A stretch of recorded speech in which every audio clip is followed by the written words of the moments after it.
ওই Tumpa, homework complete হয়েছে? হ্যাঁ স্যার হয়েছে। তা তোমার পরীক্ষার রেজাল্টটা তো খারাপ হলো কে?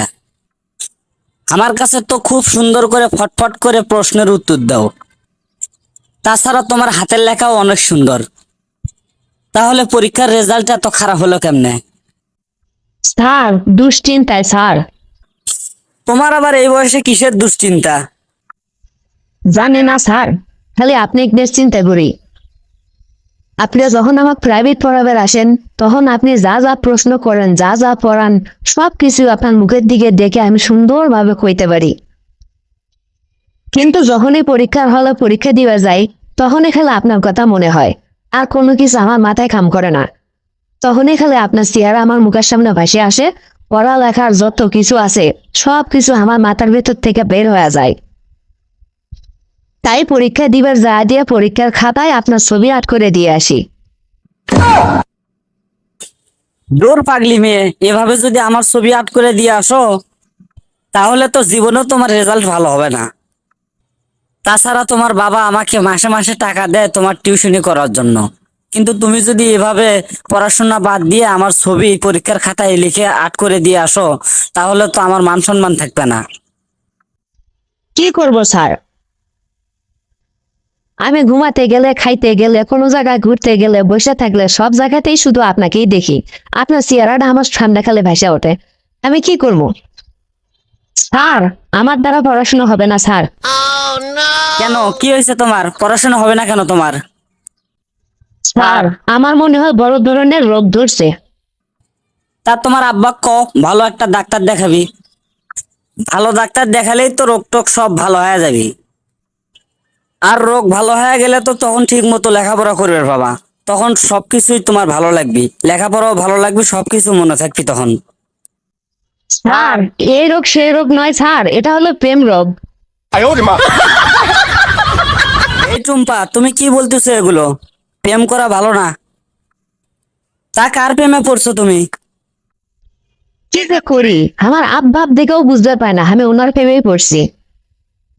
শালার হ্যাবলা স্যার কোনো কিছুই বোঝে না।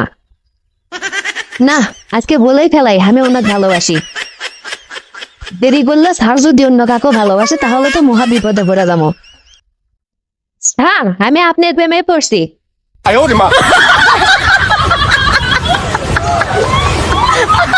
এই টুম্পা, তুমি কি ভুলে গেছো আমি তোমার টিচার আর তুমি আমার ছাত্রী? তাছাড়া কেউ যদি জানে আমি টিউশনি করাইতে আইসে তোমার সাথে প্রেম করি, তাহলে তো আমার মান সম্মান আর কিচ্ছু থাকবে না। দূর স্যার, মান সম্মান দিয়ে পানি খাবেন? তাছাড়া প্রেম ভালোবাসা কি অপরাধ? সবাই সবাইকে ভালোবাসতে পারে। তাছাড়া একজন একজনকে যদি ভালোবাসে তাহলে মান সম্মান নষ্ট হয়ে যায়, এ কথা আপনি কেডা কইছে? এই তুমি আর এই বিষয়ে কোনো কথা কইবা না। তোমার বাবা যদি এইসব বিষয়গুলো জানে তাহলে আমাদের দুইজনেরই খবর আছে। দূর, আব্বা জানবি কেমনে? আমরা যদি না কই তাহলে কেমনে জানবি? তাছাড়া আমরা তো মাইকিন করে প্রেম ভালোবাসা করবো না, তা মানুষে জানতে পারবি। এই মেয়ে, আমি বলছি না তোমার সাথে প্রেম করবো না। এইসব বিষয়ে যদি আর একটা কথা বলো, তাহলে কালকে থেকে আমি আর তোমাকে টিউশনি করাইতে আসবো না। বললেই হলো টিউশনি করাইতে আসবেন না? আমার নামও টুম্পা।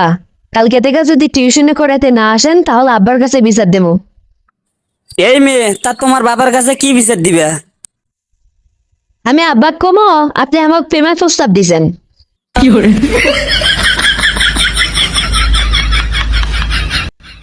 আজ জোর করে জড়িয়ে ধরে আমাকে চুমো খাইছেন, তখন আপনার মান সম্মান কিছুই থাকবে না। তারপর আব্বা আপনি ধরে আনে আমার সাথে বিয়ে দিয়ে দিবি। তাই এখনো সময় আছে, আমার সাথে প্রেম করবেন কিনা সেটা বলেন, না হলে আব্বা কিন্তু বলে দেবো। কোন ঝামেলার মধ্যে পড়ে গেলাম রে, কি যে করি। তাছাড়া ওর বাপের কাছে যদি এই বিচার গুলো দেয় তাহলে তো মান সম্মান আর কিচ্ছু থাকবে না আমার। তার চেয়ে বরং রাজি হয়ে যাই, তাহলে মান সম্মান বেঁচে যাবি। ওই টুম্পা, আমি রাজি আছি, তোমার বাবার কাছে কোনো বিচার দিও না। এই তো এবার লাইনে আইছেন। এতক্ষণ খালি আমার টেনশনের মধ্যে রাখছিলেন। হ্যালো বন্ধুরা, ভিডিওটি ভালো লাগলে ভর ভর করে লাইক কমেন্ট করেন। আর এরকম আরো মজার মজার ভিডিও পেতে আমাদের উত্তরবঙ্গের আড্ডা চ্যানেলটি সাবস্ক্রাইব করে পাশে থাকা বেল বাটনটি চেপে রাখুন।